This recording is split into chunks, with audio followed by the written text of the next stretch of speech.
Before we begin, this is my brief introduction. I am Neeraj Arora, a teacher by passion, a chartered accountant by training. Subjects I love, actually I am teaching these subjects to CA IPCC, which is popularly known as CA Taxation, Auditing and Assurance, Strategic Management.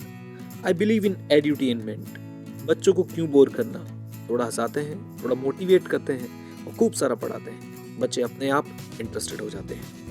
I just love YouTube and these are my marks in CI, PCC and final and other qualifications, MCOM, LLB, MB Finance, and I've also completed a post qualification course in indirect taxes conducted by ICAI. And yes, do give this video a thumbs up, it really motivates me, and please subscribe the channel for more such videos. Hey guys, now you can study CA IPCC taxation at your home. All the lectures will be delivered to you in a pen drive. You will also receive hard copy of notes for CA IPCC taxation. So avail this opportunity, learn at your home, at your own pace, with your own mentor. Check the links given in the description below and the comment box below. Or just write to us at neerajaroraclasses@gmail.com. चलिए sir, बात करते हैं 43B की. 43B में आई है एक छुटकी सी amendment.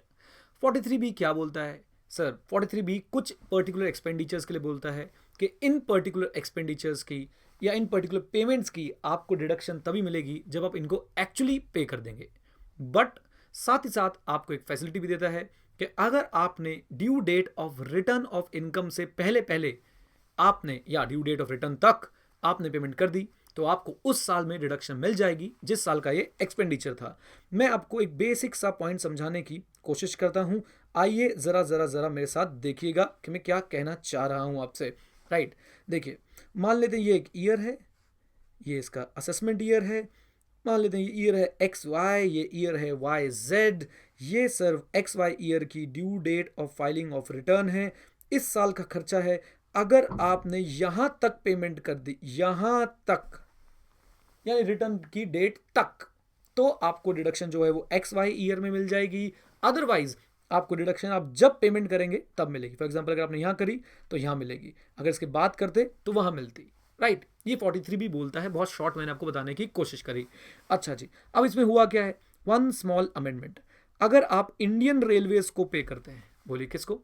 Indian railways को पे करते हैं for use of their assets. आपने इंडियन रेलवे की कोई एसेट यूज करें, डिटेल में जाने की जरूरत नहीं है, पूरा इसके अंदर केस लॉ है, लॉजिक केस लॉ के अंदर छुपे हुए हैं. आईपीसी लेवल पे हम केस लॉ से ज्यादा तकल्लुफ नहीं रखते. तो इंडियन रेलवे है और सर आपने for use of asset, for use of what? Asset payment कर रहे हैं आप इंडियन रेलवे को, तो सर उसके ऊपर भी 43B एप्लीकेबल है. बस इतनी सी बात. Now 43B is also applicable on any payment made to Indian Railway for using their asset. This is a small amendment done by Finance Act 2016. 43B अगर आपको आता है तो आपके लिए बिल्कुल ही मुच नुनु शुनु मुनु वाली अमेंडमेंट है. राइट सर, और भी बहुत सारी अमेंडमेंट्स हैं सर. अमेंडमेंट सारी मैंने अपलोड कर दी हैं PGP की ऑलमोस्ट. एक आधी कोई बची होगी तो मैं वो भी अपलोड कर दूंगा. सारी अमेंडमेंट्स देख लीजिए और चैनल को सब्सक्राइब कर लीजिए, वीडियो को लाइक कर दीजिए. Stay connected, stay head. जय हिंद एंड यस, सीखते रहें क्योंकि सीखना बंद तो जीतना बंद.